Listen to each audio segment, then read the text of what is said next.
नमस्कार. शुभ किचनमध्ये आपल्या सर्वांचे मनपूर्वक स्वागत आहे. आज आपण बघूयात पारंपरिक पद्धतीची अतिशय चविष्ट खूप पौष्टिक असे सातूच्या पिठाची रेसिपी. उन्हाळ्यामध्ये सर्वत्रच खूप ऊन असते आणि हा उकाडा सहन करण्यासाठी हा एक पारंपरिक आजी पणजीचा पदार्थ आहे आणि तो म्हणजे सातूचे पीठ.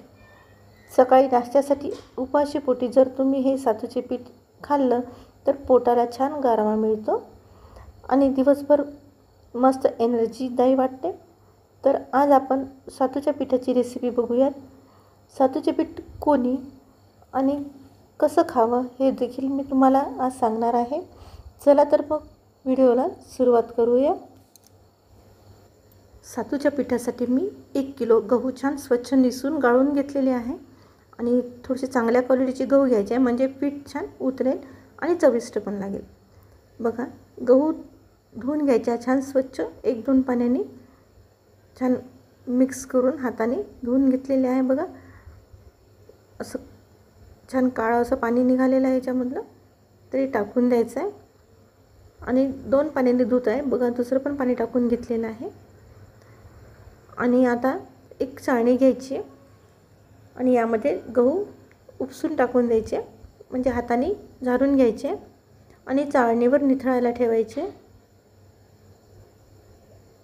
करण्याची पद्धत फार सोपी आहे आणि मी तुम्हाला सविस्तर सांगते. याच पद्धतीने जर केलं तर छान असं चविष्ट असं सातूचं पीठ तयार होईल. बघा, चाळणीवर मी गहू निथळत ठेवलेले आहे. बघा, गव्हातलं पाणी निघून गेल्यानंतर आता एका कॉटनच्या कपड्यावर घरातच फॅनखाली वाळवून घ्यायचे आहे. बघा, बरंचसं पाणी निघून गेलेलं आहे, थोडे ओलसर आहे आणि यामध्ये थोडं मीठ टाकायचं आहे. ओलसर असतानाच हाताने असं चोळून चोळून मीठ लावायचं आहे म्हणजे जेव्हा आपण सातूच्या पिठासाठी गहू भाजतो ना तेव्हा छान खरपूस भाजल्या जाईल. जसे फुटाणे भाजतात तसे छान खमंग गहू भाजल्या जातील. जर चालत नसेल जास्त मीठ तर नाही टाकलं तरी चालेल. बघा, फॅनखाली छान सुकवून घ्यायचे व्यवस्थित. सर्वत्र छान मीठ लावून घेतलेलं आहे. असे मोकळे मोकळे असे वाळू घालायचे छान.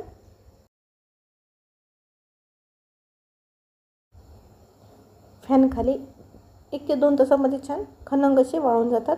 बघा, उन्हाळा असल्यामुळे लवकर वाळतील आणि आता जमा करून घ्यायचे आहे. जर तुम्हाला गव्हाचे सालं काढायचे असतील तर तुम्ही असं छान बांधून ठेवायचं आहे आणि एखाद्या मोठ्या भांड्यामध्ये झाकून ठेवायचं आहे. मी तुम्हाला आता दाखवते कसं करायचं आहे ते. बघा, अशी गाठ बांधून कॉटनच्या कपड्याची यावर मोठंसं झाकण ठेवायचं आहे.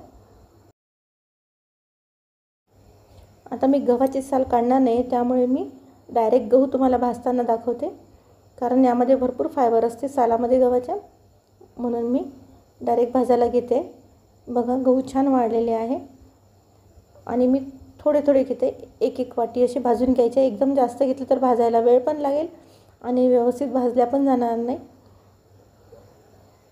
बघा, आता भाजायला म्हटलं तर 10 ते 12 मिनिट लागतीलच आणि एकदम लो फ्लेमवर म्हणजे मंद आचेवर भाजून घ्यायचे आहे. आरामात असे भाजले की छान सातूचं पीठ खमंग लागेल खायला.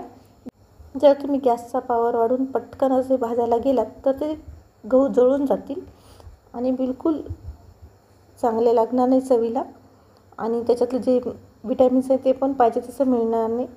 त्यामुळे खरपूस भाजून घ्या मंद आचेवर, ज्यामुळे याचं जीवनसत्व कायम राहील. बघा, बऱ्यापैकी भाजून झालेले आहे. व्हिडिओ फार मोठा होईल, मी थोडा फास्ट करून पण तुम्हाला दाखवते.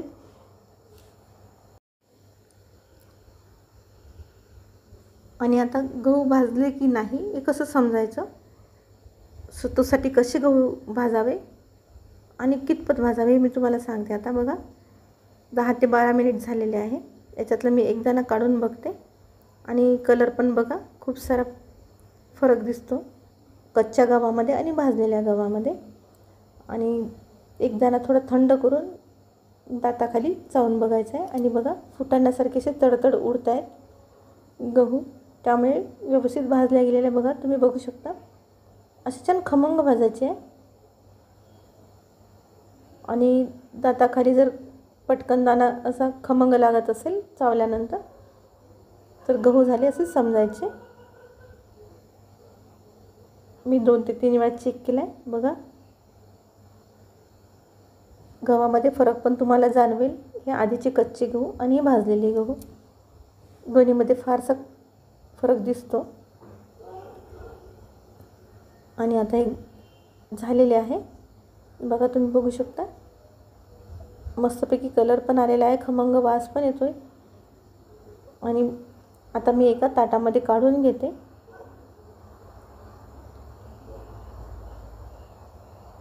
बघा छान कलर आला आहे, सुगंध पण फार छान येतो फुटाणे भाजल्यासारखा. आणि घरात सर्वत्र वास छान येतो. लगेचच लक्षात येते की गहू छान भाजला गेलेले आहे. मी 2 ते 3 वेळा छान असे भाजून घेतलेले आहे. गव्हाचं प्रमाण जास्त असल्यामुळे थोडं जास्त प्रमाणात न घेता थोड्या प्रमाणात घेऊन भाजून घ्यायचे. बघा छान फुटत आहे. मी तुम्हाला नंतरच्या भाजणीमधले गहू दाखवते.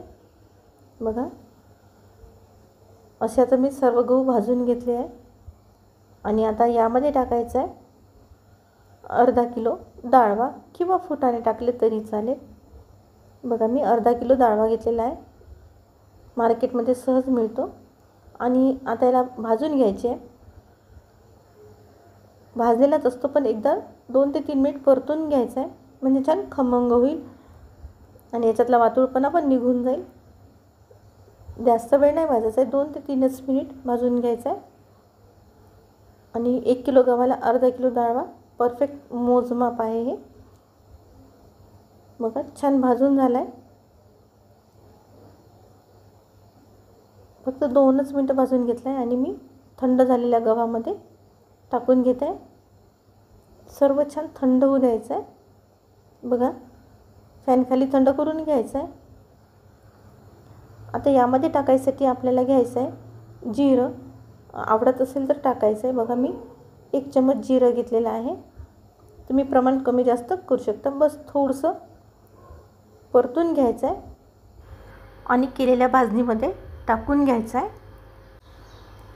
आणि यामध्ये टाकून घ्यायचं आहे थोडंसं जायफळ पावडर, विलायची आणि सुंठ पावडर. विलायची मी दाणे काढून घेतलेला आहे. भाजणीमध्ये टाकून घ्यायचं आहे. जायफळ पावडर किसणीवर किसून घेतलेला आहे. आणि सुंठ बारीक करून घेतली आहे मिक्सरमध्ये. सर्व अर्धा चम्मच घेतला आहे. आवडीनुसार कमी जास्त तुम्ही टाकू शकता. आणि आता हे गिरणीवर छान दळून आणायचं आहे. माझ्याकडेच गिरणी आहे, आटा चक्की आहे, त्यामुळे मी घरीच दळून घेते. मिक्सरवर दळलं तरी चालेल, फक्त मिक्सरमधून काढून घेतलं की 2-3 वेळ चाळून घ्यावं लागेल, कारण मिक्सरमधनं थोडंसं जाडसर येते. आणि बघा मी गिरणीमधून काढून घेतलं आहे चक्कीमधनं. बघा प्लेन असं मैद्यासारखं दळून घ्यायचं आहे. आणि खमंग छान सुगंध पण येतो आहे पूर्ण घरात. आणि आता मी ही भिजवण्यासाठी घेते. यामधलं एका वाटीमध्ये काढते थोडं पहिले. बघा आणि एका भांड्यामध्ये पण मी काढून घेतलेलं आहे वेगळं असं. किती छान खमंग झालेला आहे. कलर पण खूप सुंदर आलेला आहे. आणि लहानांपासून मोठ्यापर्यंत सर्वांना पौष्टिक असा सकाळचा नाश्त्याचा पदार्थ आहे. भिजवण्यासाठी मी 2 चम्मच पावडर गूळ घेतलेला आहे.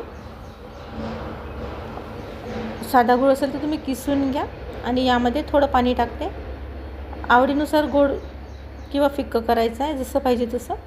आणि गुळाला थोडंसं चमचने फिरून घेते. आणि हे पातळसरच खायचं असते सातूचं पीठ. बघा मी यातलं 2 ते 3 चमच टाकून घेते. आणि छान गिठळ्या निघेपर्यंत मिक्स करून घ्यायचं आहे. थोड्या गिठळ्या पकडते, त्यामुळे थोडं टाकून छान प्लेन असं तयार करून घ्यायचं आहे. उन्हाळ्याचा सकाळचा पोटभरीचा नाश्ता म्हणजेच सातूचं पीठ आहे, जो पोटाला छान गारवा देते आणि दिवसभर आपल्याला एनर्जी मिळवते. बघा, असं पातळसर करायचं आहे. छोट्या मुलांसाठी एकदम पौष्टिक असा आहार आहे. बघा, छान असं गिठळा काढून झालेला आहे. यामध्ये तुम्ही आवडीनुसार चिमटभर मीठ टाकू शकता जर आवडत असेल तर. आणि मी यामध्ये टाकून घेते थोडंसं तूप. साधं तूप टाकायचं छान, आणि खायला एकदम भारी लागते. असं एकदा नक्की करून बघा आणि मला कमेंट बॉक्समध्ये कमेंट करा की तुम्हाला ही सातूची रेसिपी कशी वाटली. आणि आता परत मी दुधामध्ये तुम्हाला भिजवून दाखवते. 2 प्रकारे सातूचं पीठ भिजवून खाता येते. बघा, मी दूध घेतलं आहे. दूध गरम घ्यायचं नाही आहे, थंडच दूध घ्यायचं आहे. नॉर्मल घेतलं तरी चालेल. आणि छान गिठळ्या काढून घ्यायच्या आहे. असं छान भिजवून घ्यायचं आहे. आता दुधामध्ये गूळ नाही टाकायचं आहे, साखर टाकायची. मी धागेवाली मिरची थोडीशी पावडर करून टाकली, 2 चम्मच टाकून घेते. बघा, आणि दुधामध्ये भिजवत असल्यामुळे मीठ पण नाही टाकायचं आहे. बघा, प्लेन असं भिजवून घेतल्यानंतर यामध्ये थोडंसं साजूक तूप टाकून घ्यायचं आहे गाईचं. आणि छोट्या मुलांसाठी फार असा पौष्टिक दुधामधलाच हा सातूचा प्रकार आहे. छोट्या मुलांना शक्यतो दुधामध्येच द्या. आणि मी जे पीठ आहे ते हवाबंद डब्यामध्ये छान भरून ठेवते. डबा छान उन्हामध्ये वाळवून घ्यायचा आहे धुवून. आणि भरपूर पीठ झालेलं आहे, तुम्ही बघू शकता. आणि जे आपण नेहमी वापरतो ते साईडला ठेवून या उरलेलं बाकीच्या डब्यामध्ये साठवून ठेवायचं आहे. 3 ते 4 महिने सहज टिकून राहील. व्हिडिओ आवडल्यास नक्की लाईक करा, शेअर करा आणि सबस्क्राईब करायला विसरू नका. अशाच नवनवीन रेसिपीसाठी माझ्या चॅनलला नक्की सबस्क्राईब करा. व्हिडिओ आवडल्यास लाईक करा आणि एकदा नक्की करून बघा. खूप छान असा पौष्टिक असा पदार्थ आहे. चला तर मग भेटूया अशाच नवीन रेसिपीमध्ये. धन्यवाद.